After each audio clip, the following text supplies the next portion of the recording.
hindi naman lingid sa iba, sa mas nakararami, o sa halos lahat na siguro ng mga fans mo, na ang unang seryosong pakikipagrelasyon mo ay kay Gabby Concepcion. Si Gabby na humantong kayo sa simbahan at sa pagkakaroon ninyo ng isang anak. Sharon, pwede mo ba ikwento sa amin yung una ninyong pagtatagpo ni Gabby? Ano ba naging dating sa'yo ni Gabby Concepcion? Thanks yung question na yan. Hindi kasi, I remember Danny Jalcita wanted me to do this movie nga, yung Dear Heart. Na naalala ko pa noon ang pagkakasabi ni Danny sa daddy at mommy ko. Kung hindi rin lang ako ang gaganap sa papel ni April, yung bata doon, ay hindi na daw niya gagawin ang Dear Heart forever and ever. Finally, basta ayaw ng parents ko yan eh. Finally, umoo. Tapos nag-meeting-meeting na. Tapos tinanong ako, sinong gusto mong maging leading man? Ang talagang hindi ko makakalimutan, ang sinagot ko doon was, anybody but Gabby Concepcion. Nagkataon, at that time, it was only Gabby who agreed to do the movie, no? Okay. Because I think everybody else was busy. Nagkataon, Gabby just finished one movie and he was free, so tinanggap niya. Hanggang, yun na nga, we ended up falling in love. Pero ang nakakatawa dyan, we fell in love or we started going together officially.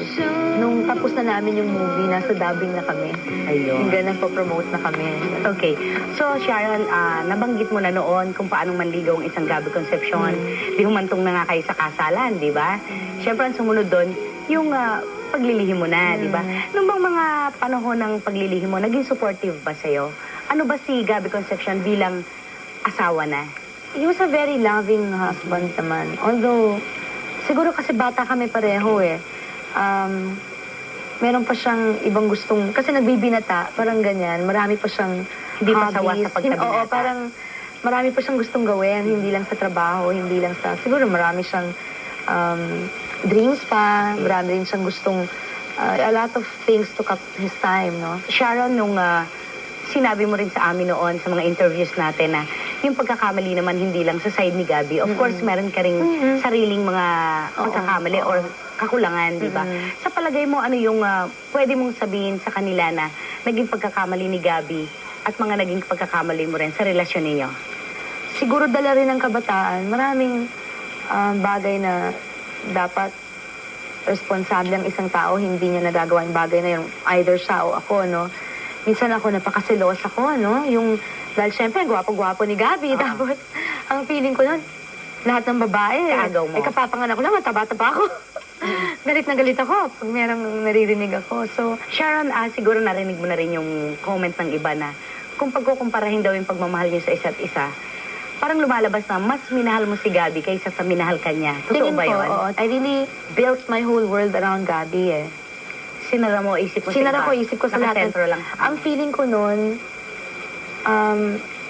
well, syempre matagal na to, no? So, pwede ko na sigurong sabihin. Feeling ko noon, kahit i-disown ako ng parents ko, basta nandyan si Gabby, okay na ako. Kahit alisan ka ng mana. Oo, kahit hindi nila ako kausapin habang buhay. Nung araw, yun ang feeling ko. Basta ako talagang with all my heart and all my soul, I really loved him very much. Ganon. I loved him more than anything else in the world. Commitment at devotion na makikita mo sa dalawang mature na taong nagpakasal, hindi mo pa makikita sa amin noon. Kasi bata pa kami noon eh. Para kami nagbabahay-bahayan. Although we loved each other. Naging sentro ng mundo mo noon. Paano mo, Sharon, tinanggap yung mga balita nung una na nagkakaroon ka na ng kaagaw sa puso ni Gabby? Yung unang panahon o pagkakataon na nakarating sa'yo na may iba na siya. Bukod sa'yo, meron nang nandyan.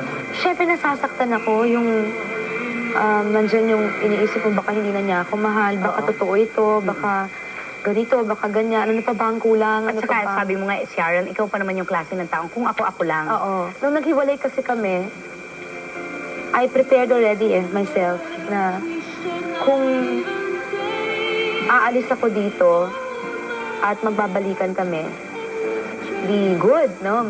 We can work on it again. Pero kung aalis ako dito at hindi kami magbabalikan, kailangan kaya ko. Kasi kung hindi, ang laking pagsisisi naman nun Kailangan habang matatag buhay. ka. Oo, kailangan. Ready ka para sa kahit anong darating. So, ang nangyari when we separated was, obviously, I had to live na lang on my own, no? And do things on my own. Ako na rin ang nag-impose noon eh. Parang may rule na magmula nung nag-asawa kami ni Gabby, hanggang nung naghiwalay na kami, hanggang ngayon, ako lang lagi ang nagtatrabaho para sa sarili ko. Hindi natin nalilimutan. Hindi ka ba nagsisinungaling sa puso mo or sa sarili mo kapag sinasabi mo, limot mo na si Gabby Concepcion ngayon? Marami na rin ang nangyari. Marami nang nangyari sa kanya-kanya naming buhay na siguro kahit siya sabihin niyang mahal niya ako hanggang ngayon, ay hindi ko masasabi kung anong intensity compared to before. Kasi nagmamahalan kami noon eh. Mas demonstrative lang ako pero pareho kami nagmamahalan. So ngayon, syempre marami na rin nangyari. Kumbaga sa akin, ang hirap ibalik yung dating yung feelings, yung intensity ng feelings namin or feelings ko noon for him. Although hindi mawawala yung there's a part of me that will always belong to him that can never be taken away from me. Saka noon na, napakahirap talaga makipagrelasyon sa isang artista. Dapat kung artista ang isa, ang lalaki hindi.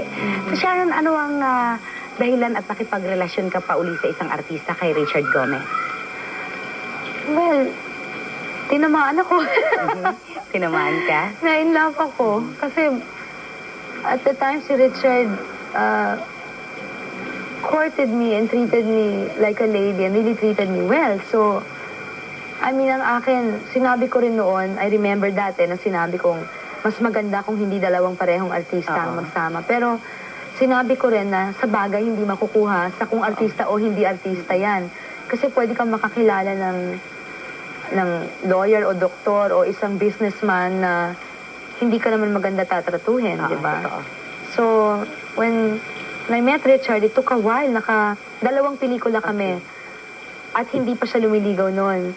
Tinaon niya yata after the second movie, which was Kahit Wala Ka Na. Kahit Wala Ka Na was shown what month? Basta I remember it was shown in 1989. Nung mga bandang September of 89, nililigawan na niya ako. So, walang nakakaalam na nagliligawan na kami.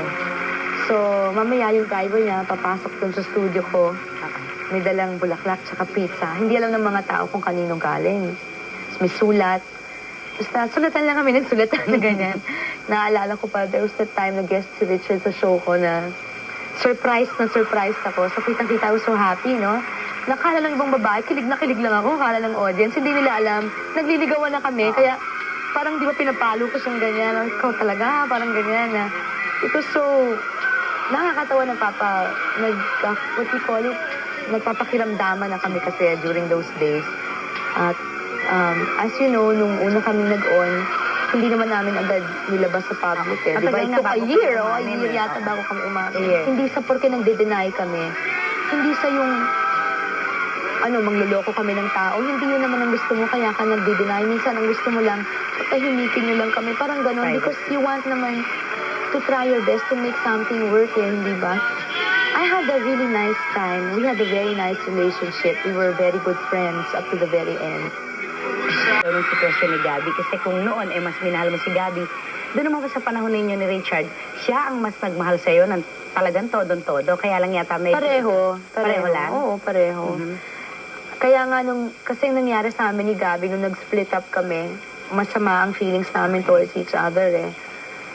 Nung kami ni Richard ang nag-break up, we were still very much in love with each other. Sharon, kasi may mga kwentong nabuo nun, di ba? Yung ang sarap-sarap daw manligaw ni Richard na dinadalhan ka raw ng almusal sa parlor. Totoo ba yun? Narinig mo yun? Oo. Pwede bang pakikwento mo yung pagpapadala niya ng flowers at ng almusal sa parlor habang napapaayos ka? Umaga yun, ha? Pupunta ako kay Fanny, magdadala siya ng tray. Bigla niya akong gugulatin, breakfast. Maaga gumising yan eh. Dadala niya ako ng tray, kumpleto na, may plato, may kanin, may naka-prepare na, may ketchup pa, ganyan. It was very sweet, very sweet. Yung maya-maya, meron siyang little something na... Sharon, kasi sinasabi nila napaka-independent na tao ni Richard, di ba? Parang ang lumabas kasi noon, parang nasasakal siya sa iyo. Ako talaga selosa ako, no? Although I don't think nasasakal is the right word, no? Nakakatawa now I can talk about it because before, ang dami nga naglalabas at hindi ko ma-defend yung sarili ko. Dahil ang feeling ko noon, I'd rather keep quiet. Actually, talagang selosa ako kung selosa. Pero ang masasabi ko, nasa lugar ako, hindi ako magsiselos kung wala akong dapat pagselosan. Ayun. Oo, dahil iba na yun sa, nung naging boyfriend ko si Richard, hindi na ako 18 eh. And I had been through a marriage already. And, parang nag-mature na ako At natuto ka na. Oo, yung mga kaedad kong babae, hindi pa nila dinadaanan yung dinaanan ko eh. So at the time, I had matured a lot already. So, nung naging boyfriend ko si Richard, I wasn't too, idealistic. I was very realistic, more forgiving, more accepting, more understanding. And he helped me a lot also grow as a person, He was, like I said, we had a very good relationship. Ganon. And, siguro naman kung gaya ng itsura rin ng boyfriend mo, just like with Gabby also, gaya ng itsura ng asawa mo. Meron ba namang moment Talagang na napakalapit may mo. maririnig ka hindi ka ba matataranta? Sharon, sabi mo, nung maghiwalay kayo ni Richard, talagang mahal niyo pa ang isa't isa. Oo, yun Diba? tsaka during our relationship, maraming man akong marinig. Alam ko kahit anong mangyari, kaya totoo yung mga naririnig ko kaya hindi ako iiwanan. Hindi kayo Alam ko iwan. kung sinong mahal niya. Oh, that was the most important thing to me. Sharon, bakit ka nagdesisyon na iwanan si Richard? Kasi alam naman ng lahat, ikaw nakapag-split. Sweet pa nga kami nung nag-break up kami. Iyak pa ako ng iyak noon. It was very... Nag-usap kayo talaga ng Oo, we really talked. matagal. And Oo. actually, it may be me, no? I was siguro the one who brought it up. Pero it probably just turned out to be a mutual decision. Although ang hirap we had a hard time letting go of each other. I think I can put it that way. That's the safest way to put it. We had a very hard time letting go because nga we were Mahal na mahal niyo pa isa't so in isa. love. Oo. Masakit. It was a big loss. Richard was kung marami akong bagay na naiyakan sa buhay ko, pero yung nawala si Richard sa akin, just like yung wala ng marriage ko, wala ni Gabby, isa yon sa mga biggest blows sa buhay ko. Sharon, alam mo na rin naman siguro na wala na rin sila ni Don. Ano? Alam na ng buong mundo siguro. Narinig ko, oo. Narinig mo na yon. Wala ka bang nararamdamang pagbabalikan na maaaring maganap or wala bang sinasabi sa'yo si Richard tungkol doon? This if I should swear to God, it's true that I have not spoken to Richard in so long, especially since they broke up, no? So, kung sa nararamdaman at kaya